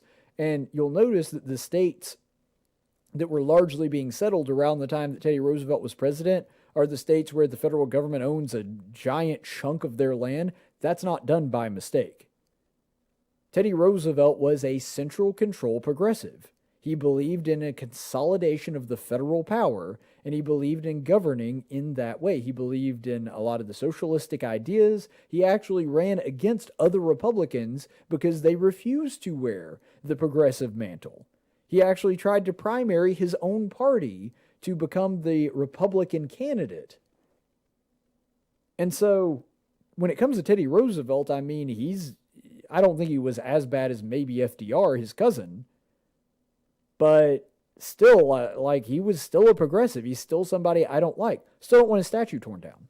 Especially when you consider that at this particular museum, the Museum of Natural History, this is a museum where Teddy Roosevelt himself played a large role. In fact, I believe his father was one of the people that founded it or was the curator there, like the head curator at this museum for a long period of time. This was something that Teddy Roosevelt himself supported. He helped make that museum what it was. They still want to take down Teddy Roosevelt's statue. Now, I do find it funny that Teddy Roosevelt did have some pretty racist tendencies, especially against Native Americans. And so it's funny that they are actually finally tearing down a statue where the guy, at least there is some evidence of him being racist. But I still don't agree with it. I still agree that even if he was a racist, we still shouldn't be tearing down his statue because he is a significant part of American history. You preserve history, good and bad. History is a set of facts.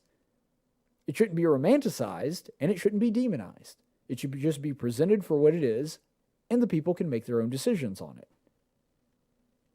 And yet Mayor Bill de Blasio has already approved the removal of the statue, which I would say makes him worse than Mayor Steven Reed.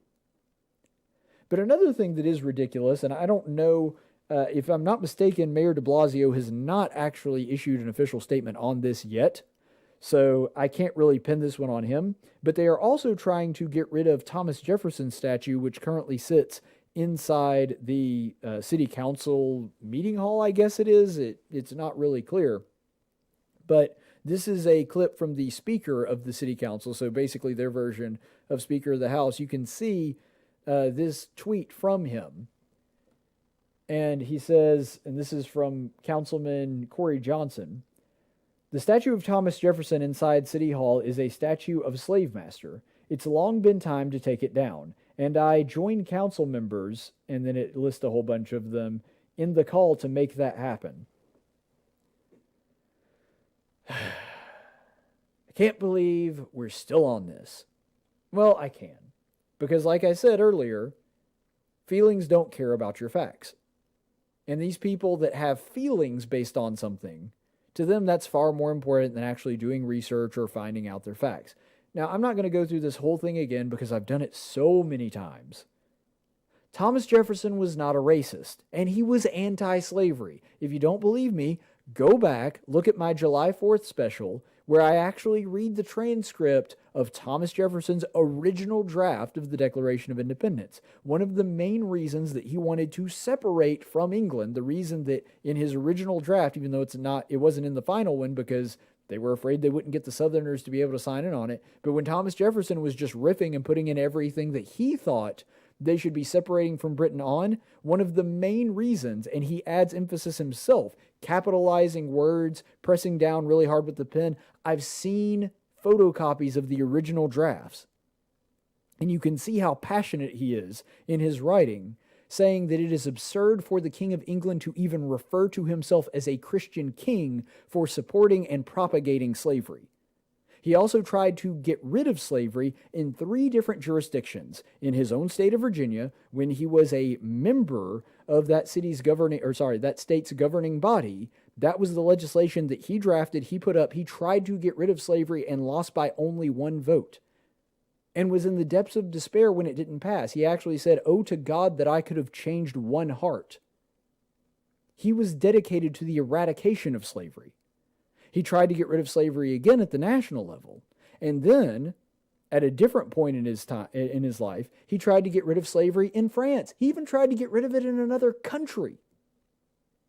That's how dedicated he was to the eradication of slavery, and tried to free his own slaves upon his death. Now, unfortunately, the state of Virginia would not allow him to do so legally because Jefferson at the time was about $2 million in debt if you were to adjust it by today's standards, and Virginia had a law that you could not release your slaves if you were in debt because, that would be like giving away assets that could be used to pay off your debt. So as ridiculous as that is, as absurd as that is, and by the way, they actually specifically changed the law because of George Washington. They actually made that law because George Washington did release his slaves upon his death, and they tried to make sure that they could keep as many people from releasing their slaves as possible in reaction to George Washington, another person that tried to get rid of slavery, in reaction to him releasing his slaves when he died. But in the 1784 Notes on Virginia, this is what Thomas Jefferson wrote. And by the way, this was in reaction to fears that there might be a slave revolt. He said, "The Almighty has no attribute which can take side with us in such a contest. I tremble for my country when I reflect that God is just, and his justice cannot sleep forever." In other words, what Jefferson was saying to people that were scared that there may be a slave revolt in the state of Virginia, he said, "You know what scares me? If there was a slave revolt, I'm afraid that God would be on the slave side because what we're doing to them is wrong and sinful." That's what Jefferson believed. He believed that the institution of slavery was so wrong and so repugnant, and he actually advocates for the abolishment of slavery in Notes of Virginia, partly because of this reason, that if the slaves did rise up, God would side with them because that would be the right thing to do. So it wasn't just a political matter for Jefferson why he wanted to get rid of slavery. He believed that God himself would be angry with us and oppose us and punish us for the institution of slavery because it was a universal moral wrong. That's who Thomas Jefferson was, and that's whose statue they're trying to get rid of because he was a slave master. Yeah, he owned slaves, but he was trying to stop it. They wouldn't let him release his slaves. What was he going to do? Just say, okay, guys, go wherever you want? You don't think the people in Virginia would have stopped that from a legal perspective? That they would have just rounded up the slaves and given them to somebody else or something to that effect? Jefferson was against the institution of slavery and knew that it was a moral wrong. I don't know what else you want from the guy. He tried to get rid of it. And if you were doing this mental exercise in morality, put yourself in the mind of somebody today, which shouldn't be too hard. I mean, you are a modern person if you're living to the, unless you're watching this like 100 years in the future, and if you are, God bless you. But if you're within the sound of my voice right now and you're watching this live, if you were a person that was totally against slavery, thought it was 100% wrong, and you were put in Thomas Jefferson's position, what would you do different? Would you try to end slavery? Because he did that. Would you try to free your slaves? Because he did that. What else do you want the man to do? Is there any other action, if you were a person in Jefferson's position, is there anything else, anything more that he could have done that he didn't already do? Because I can't think of anything. Maybe you can, I don't know. But I genuinely can't. And by the way, I'm not the only person with this opinion. You know who else talked a great deal about Thomas Jefferson? Do you know who else mentioned Thomas Jefferson? Civil rights leaders like Frederick Douglass, who was another abolitionist that actually lived around the time that slavery was abolished. In fact, Frederick Douglass said in his speech in 1850, he was quoting Thomas Jefferson and added afterward his own commentary where he said, quote, "Such is the warning voice of Thomas Jefferson. Every day's experience since its utterance until now confirms its wisdom and commends its truth." What was he quoting? That quote that I just read to you, where Thomas Jefferson was talking about God would be siding with the slaves in their liberation. Frederick Douglass said exactly the same thing in saying that the words of Jefferson were wise and true. He held up Jefferson as a hero for writing the words that all men are created equal and that they are endowed by their Creator with certain inalienable rights. He constantly quoted Thomas Jefferson, rightfully so. He understood that Jefferson was one of the guys on his side, the side that wanted to free the slaves. You know who else quoted Thomas Jefferson? Dr. Martin Luther King Jr. This is a quote from a letter to Birmingham City, from a Birmingham City jail on April 16th, 1963. And I quote, "But though I was initially disappointed at being categorized as an extremist, as I continued to think about the matter, I gradually gained a measure of satisfaction in that label. Was not Jesus an extremist for love? Quote, 'Love your enemies, bless them that curse you, do good to them that hate you, and pray for them which despitefully persecute you.' And Thomas Jefferson, quote, 'We hold these truths to be self-evident that all men are created equal. So the question is not whether we will be extremists, but what kind of extremists will we be?'" Dr. Martin Luther King just said in the same breath that he quotes Jesus Christ, Thomas Jefferson. Now, I'm not saying that Dr. Martin Luther King was saying Thomas Jefferson is on equal footing with Jesus, and Dr. Martin Luther King would, of course, never suggest that. But what he's saying is, when he's in a prison cell, thinking about great men and people that stood up for doing what was right, who are the two people that come to his mind? Jesus Christ and Thomas Jefferson. Just being mentioned in the same breath with Jesus would be a great honor to Thomas Jefferson, I'm sure. But think about that. Dr. Martin Luther King, just like Frederick Douglass, saw Thomas Jefferson as one of the good guys. And now we have a bunch of angry, white, woke liberals that are saying, take down Thomas Jefferson. Thomas Jefferson was on the side of abolishing slavery, no matter how you slice it, and people with far more intelligence than these knuckleheads that know nothing about history, trying to get rid of Thomas Jefferson's statues, men like Dr. Martin Luther King Jr. and Frederick Douglass that studied him with hindsight after his death, were saying, no, he was one of our guys. He was one of the guys on the side of freeing black people. He was on the side of people being equal and having all their rights, just like everybody else. When they look back as an example of somebody in the founders that was on the side of black people, somebody that was an advocate for their rights, they think of Thomas Jefferson, and you should too. Let's go to the chaplain's report. In 1775, the Continental Congress created the Chaplain Corps. Under the command of General George Washington, each soldier was required to attend worship service every Sunday. While other armies advanced on their feet, Washington's troops advanced on their knees. It's time for the Chaplain's Report with Caleb Colquitt on tactics. Our chaplain's report today, we're going to be continuing in the book of 1 Samuel like we have been for quite some time now. We've actually been in the book of Samuel for a while, but we're about halfway through. We're in Samuel chapter 14. And just so you know what's going on here, if you haven't been keeping up with the chaplain's report every day.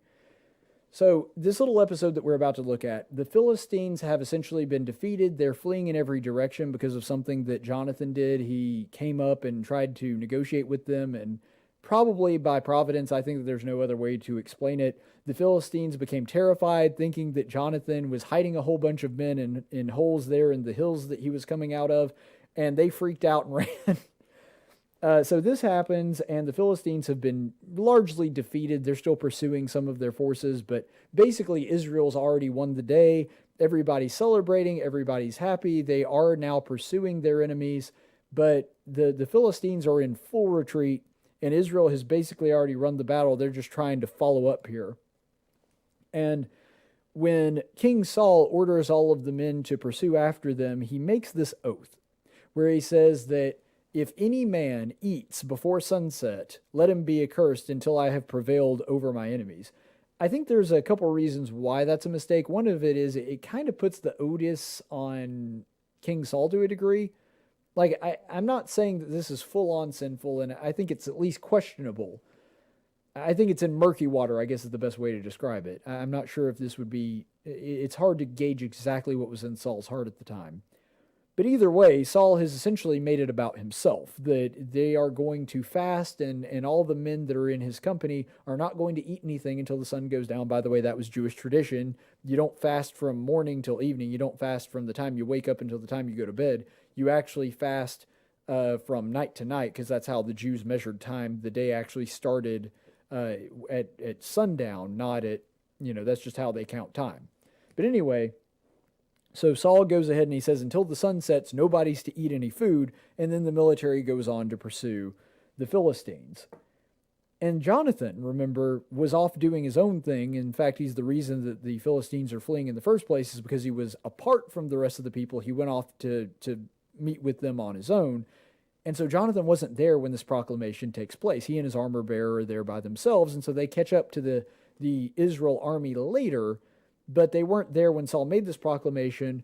He didn't know that, and so there's been some honey that has been dripping there in the forest, or the woods, or however you want to describe it, as they're pursuing the Philistines. He hadn't caught up with the Israelites yet, and so he, not knowing that this oath had happened, or that all these people had made this command, he just dips down there and takes a bit of the honey. And so this is really where we pick up on this episode in the life of Saul and Jonathan in 1 Samuel 14, verses 28 through 30. Then one of the people said, your father strictly put the people under an oath, saying, cursed be the man who eats food today. And the people were weary. And Jonathan said, my father has troubled the land. See now how my eyes have brightened, because I have tasted a little of this honey. How much more, If only the people had eaten freely today of the spoil and of their enemies, which they found. For now the slaughter among the Philistines has not been great. This is actually a pretty interesting little episode. And there is some spiritual wisdom in here, but I think there's also some physical wisdom here as well. First of all, we're going to go to the big universal truth. I think that's a good place to start here. And that is, you can't hold people accountable for what they don't know. You can't hold people accountable for what they don't know. I'm sure that Jonathan, if nothing else out of respect for his father, and in this case, from a military perspective, the respect of his captain, probably would have abided by these rules if he had known that. He wasn't doing this as an act of defiance or disobedience or anything like that. He just didn't know that this was taking place. He was not with the men when this happened, and so he did this act out of ignorance. He didn't know that that was something that was against the rules. And so from a moral perspective, I think one thing that it illustrates is that you can't be held accountable for what you don't know. Now, on the larger, grander scale, things that you should have been able to figure out, that's a different story, but this was sort of a random, arbitrary rule. And remember, this was not a command from God. This was not something of moral significance. This was just sort of an idea that Saul had on a whim, which illustrates another universal truth, that there is a profound difference in the words of man and the words of God. So if I were in this same scenario, and I defied my father, especially if I were a young kid or something like that, but even today, like if I just disrespected my father or my mother, if I were guilty of the sin of disrespecting my parents, that would definitely be wrong because God told me not to. But if it were something random and arbitrary and I didn't know that they had made that command, that wouldn't be something that you could hold against me because I just didn't know. I'm not a mind reader, and maybe they just hadn't communicated it clearly or whatever. That's something that you can't hold against a person because that's a human-made commandment. A God-made commandment is a little different. And so that's one of the universal truths that it illustrates, is that you can't hold Jonathan accountable for him not knowing that Saul had already made this oath. And so when he goes ahead and does this, Jonathan is essentially held blameless when that takes place. But it also illustrates a secondary truth.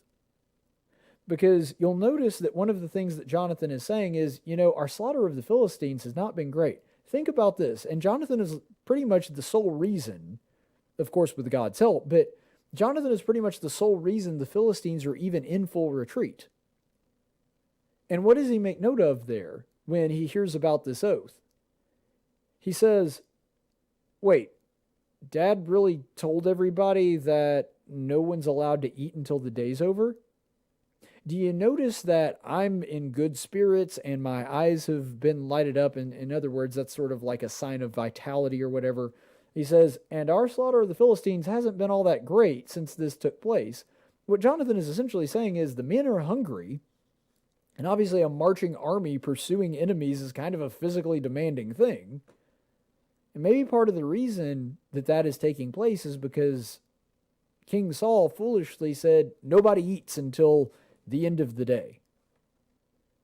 Well, you can see why that would be problematic. Now, there's nothing wrong with fasting. In fact, the Bible talks quite a bit about fasting, and I think, frankly, it's something that a lot of modern Christians have forgotten how to do and don't really do nearly as much as we ought to. So, this isn't an anti-fasting story. But what it is illustrating is that there's a time and a place. That there's certain times where fasting, of course, would be very good. When you're a soldier chasing down the enemy through the field, probably not a great time to go on a hunger strike. And that's what Jonathan is sort of bringing up here. He's like, maybe if we had been able to eat something, the men wouldn't be so tired, we wouldn't be hungry, we would be a little bit better at our jobs. This was a decision by Saul, a man that is charged with the lives of the men that he is leading, that put them in danger. This is something that could literally cost lives because the men are hungry and tired and haven't been able to eat, and they need that energy to be able to fight who they're going to fight. And Jonathan, even though it is his father, and even though I'm sure he respects him and would do whatever he said, under normal circumstances, he's saying, this is a bad idea. Look at how tired and hungry the men are. Look how we've not been able to do our jobs because of this. And so the purpose of fasting is very clear here. It's something that is done for spiritual enrichment, but there are times where fasting wouldn't necessarily be appropriate. By the way, this is a New Testament concept too. You may recall that the Pharisees and the judges of the law were actually asking Jesus, hey, why is it that your disciples just don't fast? And that would have been something that for a religious person of Jesus' time would have been pretty weird. And so the question isn't without merit, but you remember what Jesus' answer was? He says, how are they supposed to fast when the bridegroom is with them? You know, just like Jesus being with the disciples, which of course would be cause for celebration, a time for merriment, then here we see right here that God has basically, through providence, granted Israel a big victory. Not through their own merits, but through God's providence through Jonathan. And he basically already set the table for them. That's not a good time to fast either. This is a time of celebration. This is a time where they're going to have that energy to be able to do what they would presumably need to do to chase down the Philistines. And yet Saul declares a fast. Well, every indication that we're given here is that this is a really bad time for a fast. Nothing wrong with fasting. Fasting good. But there's a time and a place for it. And there's certain times where it's actually not appropriate, and this is a pretty good illustration of that. But I think ultimately one thing that it illustrates is that even when we have good intention, impulsiveness, not a great leadership trait. Flying off the handle, coming up with things as you go along, just kind of spitting things out as they pop into your head, not a great thing for a leader to do. And, you know, to be fair, Saul has already made some mistakes here this day. We already saw the episode where he went ahead and offered the sacrifice even though that he wasn't supposed to. But in all fairness, I don't think Saul meant anything bad by this. And, you know, from a spiritual standpoint, maybe he even meant it to be something that we could do basically to show our dedication or our gratitude or something. But that's not the purpose of fasting. And I think that maybe Saul missed that in all of this, in this confusion. And he kind of just, on the spur of the moment, decided this was something that all the men were going to do. But impulsiveness is not a great leadership trait. Intelligence, calculation, wisdom, these are all traits that define a great leader. And there were times where Saul kind of displayed that, but this is not one of those times. And I think at least partially his fault. Partially where he went wrong is where he started to make it all about him. This day when I will conquer and I will overcome my enemies, then everybody can eat again.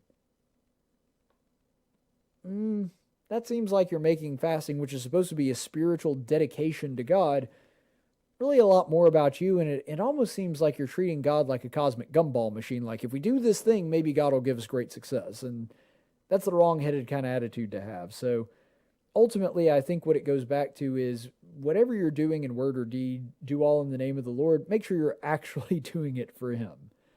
Make sure that when you do something, because there are some things, spiritual things, that it may not be a good idea to fast around either. I know personally, and I don't want to get too personal here, but when I'm about to do a big sermon or something like that, that's not a time of fasting for me. I might fast in preparation of the sermon, but the actual delivery of it, I could get distracted by being hungry, and so I can't fast when, I'm about to step up to the podium. Maybe I fast to get a little bit spiritually more deep in preparation for it, so when I'm planning it and doing my research, I might fast then, but I'm definitely not doing it when I'm getting up in front of people to speak.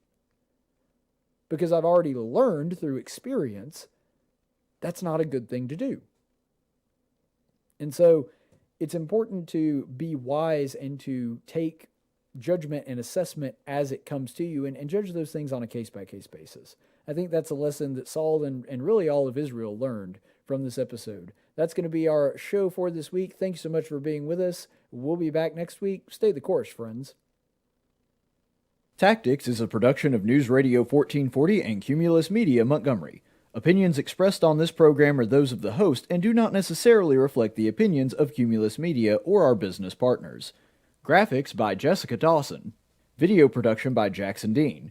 Broadcast studio provided by Faulkner University. Location studio provided by the Dalrata Church of Christ. Copyright